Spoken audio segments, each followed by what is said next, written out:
శ్రీ మాత్రే నమః. ఇవి బ్రహ్మసూత్రాలు.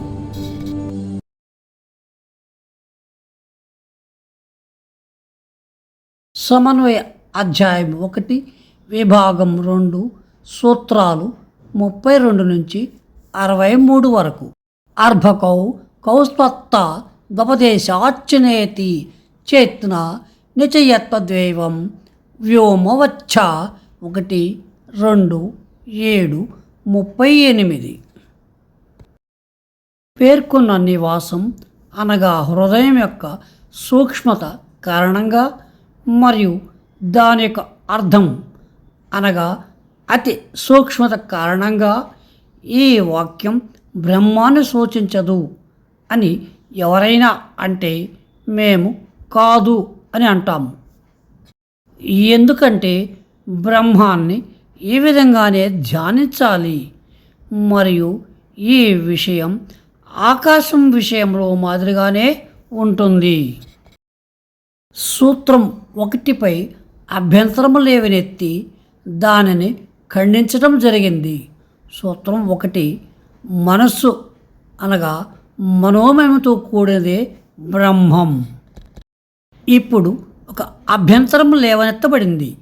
అది ఏమిటంటే చాందోకోపనిషత్తులోని మనోమయం బ్రహ్మం కాదు, అది జీవే. ఎందుకంటే అక్కడ ఉన్న వర్ణన బ్రహ్మం కంటే ఒక వ్యక్తిగత ఆత్మకు ఎక్కువగా వర్తిస్తుంది. ఆ గ్రంథం ఇలా చెబుతుంది: అతను హృదయంలో ఉన్న నా ఆత్మ బియ్యపు గింజ కంటే చిన్నది, ఆవగింజ కంటే చిన్నది. ఇది మనోమయం, చాలా తక్కువ స్థలాన్ని ఆక్రమిస్తుంది. వాస్తవానికి అది అణువు వంటిది, అందువల్ల అది బ్రహ్మం కాలేదని చూపిస్తుంది. ఈ సూత్రం దానిని ఖండిస్తుంది. మానవుడు సకల భూమండలానికి రాజు అయినప్పటికీ అదే సమయంలో అతడిని అయోధ్యకు రాజు అని కూడా పిలవవచ్చు.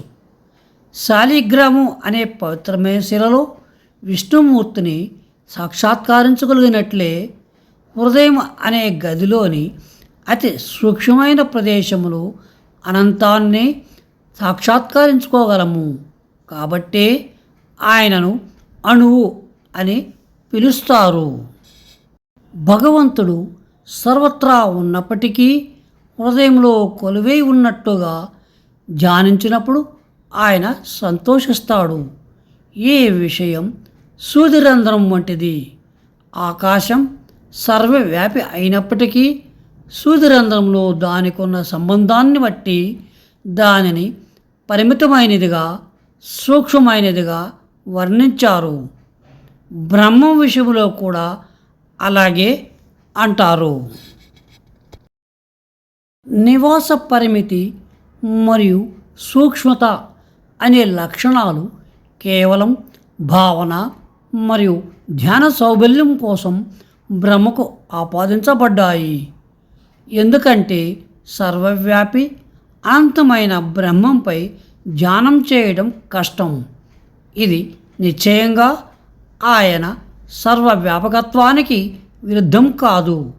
ఈ పరిమితులు బ్రహ్మంలో కేవలం ఊహించబడినవే, అవి ఎంత మాత్రము వాస్తవమైనవి కావు. అదే వాక్య భాగంలో బ్రహ్మం ఆకాశంలా అనంతమైనది, ఇతరులా సర్వవ్యాపి అని ప్రకటించబడింది. భూమి కన్నా గొప్పది, ఆకాశం కన్నా గొప్పది, స్వర్గం కన్నా గొప్పది, ఈ లోకాలన్నిటికన్నా గొప్పది. బ్రహ్మం సర్వవ్యాపి అయినప్పటికీ తన భక్తులను సంతోషపెట్టడానికి తన మర్మమైన ఊహించలేని శక్తి ద్వారా ఆయన అణువుగా మారుతాడు. ఆయన భక్తులు ఎక్కడ ఉన్నా అక్కడ ఏకకాలంలో అవతరిస్తాడు.